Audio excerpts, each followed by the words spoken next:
In this video we are going to introduce acid-base titrations. A titration is an analytical technique. It can be used for different things, but we are going to focus for this video on finding the concentration of an unknown solution. We're going to be focusing also on acid-base titrations, and this is the way it works. The apparatus that you need in order to do a titration consists of a burette, which is a long graduated tube that has a valve on the bottom, and it allows you, when you open the valve, to release drops of whatever liquid is inside the burette into the flask underneath it. And you can control the rate that the liquid goes down into the bottom flask. For this video, we are going to say that we have a base, a solution of base in it, so it contains hydroxide ions. And we are going to imagine that we have created this solution ourselves, and therefore we know what the concentration is. So let's say that the concentration we created, we made the solution, we know what it is 0.1 molar. Now the solution that we're analyzing is going to be an acid, and we're going to put the acid down in the flask underneath. We don't know the concentration, but we are going to measure the volume of that acid that we put in there very carefully.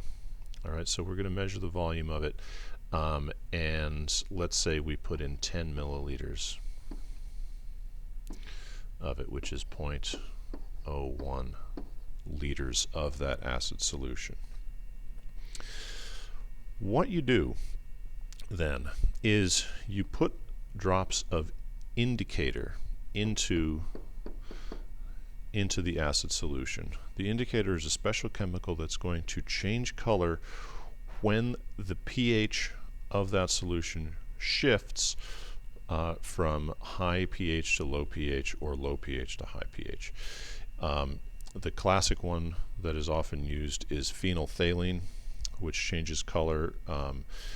It is pink in a base solution and clear in an acid solution. So if we put in phenolphthalein down here, it's with that in just the acid solution, it's going to be clear. You can also, in addition or instead of using an indicator, you can measure the pH continuously. So I'm going to draw a little graph here that also shows how the pH is going to change with the volume of base that we're adding. Okay, so this is going to be the milliliters of the base solution that we're adding, and then we can imagine that we are measuring the pH of this solution as we go. So we have our base in the burette, we have our unknown acid down in the flask underneath, and you open the valve and drops of the base start going into the solution at the bottom. As the base is added, the pH starts to rise, and because when zero base has been added, the pH is very low because it's acidic. But as you add more, it starts to rise like that, because the solution gets more and more basic. When you reach a point that we call the equivalence point, when you reach that point, the pH jumps up very rapidly, and that's where you see the color change of the indicator occur. Okay, so somewhere around here, right here, is where you are going to see that color change. So you can recognize the equivalence point by either wherever the color changes in the indicator or wherever you see this big jump in pH on the graph, and then it's going to sort of level out again. All right, so that's what a standard titration curve looks like.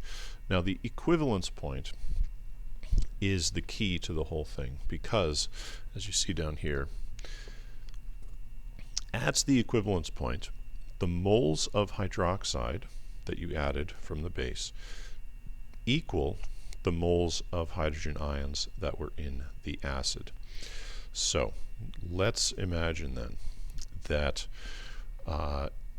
we dripped in this base and we started with 50 milliliters of base in the burette, and then we added it slowly until we reached the equivalence point. And when we reached the equivalence point, we found out that we have 30 milliliters remaining in the burette.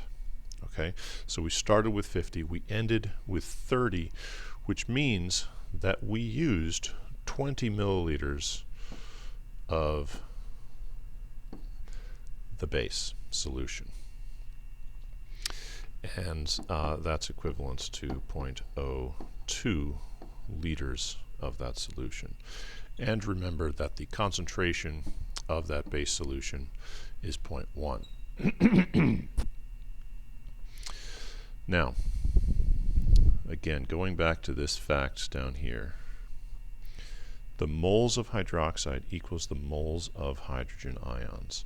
So we can calculate the moles of the hydroxide that we used by multiplying the volume that we used, 0.02 liters, times the concentration, 0.1 molarity. So if we do that, we end up with 0.002 moles of hydroxide.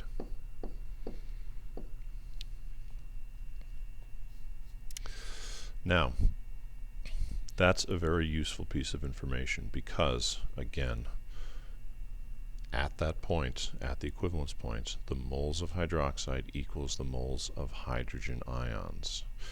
It equals the moles of acid that were inside the container to begin with. Okay, so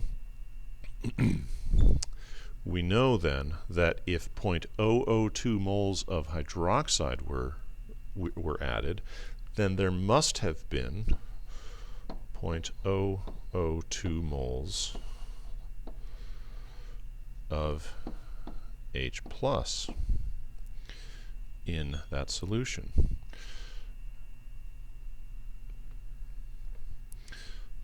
And then, from that information, we can calculate the concentration of the acid that we were using. So we're talking about, we knew that we had that many liters to begin with.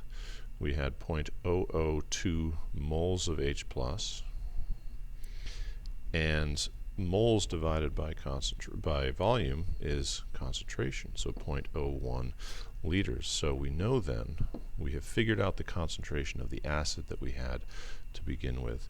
So dividing that through, we find out that the concentration of the acid must have been 0.2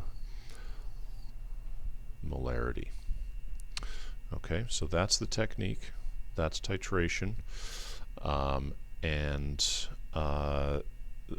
one assumption that I have made here is that we are dealing with a strong acid, and that's why I have been using H+. The same thing works for a weak acid.